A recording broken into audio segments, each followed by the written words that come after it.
Hello YouTubers, it's a cold and snowy day out here. As you can see, the panels are kind of covered in ice. There is no sun.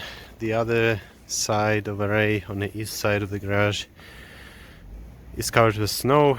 So this side is producing at this point roughly 150 watts, around 20 watts per panel without any sun and slightly covered with ice.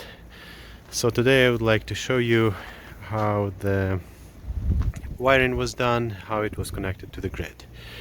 And we can start right out here. You can see on the right hand of the panel there is a junction box, so where the trunk cable goes in, and then there is a hole in a roof, so the wires go inside. So let's get inside.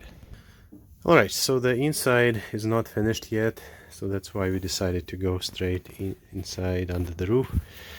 This cable potentially could have gone along the roof, on top of the roof. So you can see there is a cable coming out of the junction box and ground wire goes in. So it went all the way down to the disconnect that is located outside. So it went into the wall straight to the outside. I'll show you that in a second. So here's this disconnect on the side of the garage. I'll try to show you inside. So you just kind of pull, disconnect in case something going not as expected, or somebody needs to work on the system, so they have easy access to the disconnect. Another important part of this setup is to have this labeled.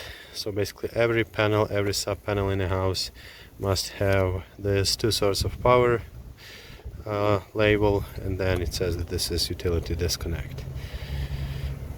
So many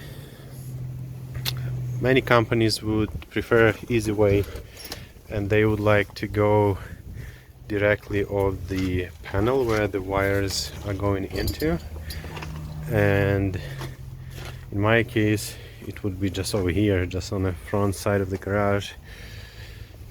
So they were nice enough to listen to my request and do slightly more run of wire and get it hidden on the back side of the wall. Okay, so here's the sub panel in the garage where the it's connected to the grid. So you can see the stack wire going into the panel, and a few things I learned. So this breaker for that solar power supply, it has to be as far away from the main disconnect as possible, so it's kind of very back. Also another warning, it says inverter connections do not relocate over current device, and also as on the disconnect 2 source of power. So now let's go and take a look at the meter. Alright, so we are at the meter now. So how it works in Saskatchewan, whenever everything is installed and ready to go, the inspector would come, they will check everything. One of the things that they check are the labeling. So here by the power meter you can see there is a, so just beside the meter there is this diagram. So it's a house, it shows the meter socket, what is this, and then they show the garage, solar panels, utility disconnect, then they show entire flow of the power. So we have meter, main electrical panel, sub panel, utility disconnect, PV panel, AC junction box, which is on the roof, microinverters also on the roof, and solar array.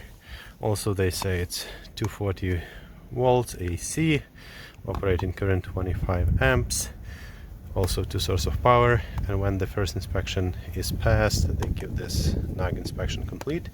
After that, Sask Power would come and install this bidirectional meter. And you can see right now it says, or it said REC, what is received, and also it would say DEL, what is delivered. So from the install, they delivered 70 kilowatt hour to the house, and they have received 9 kilowatt hours from the panels to the grid.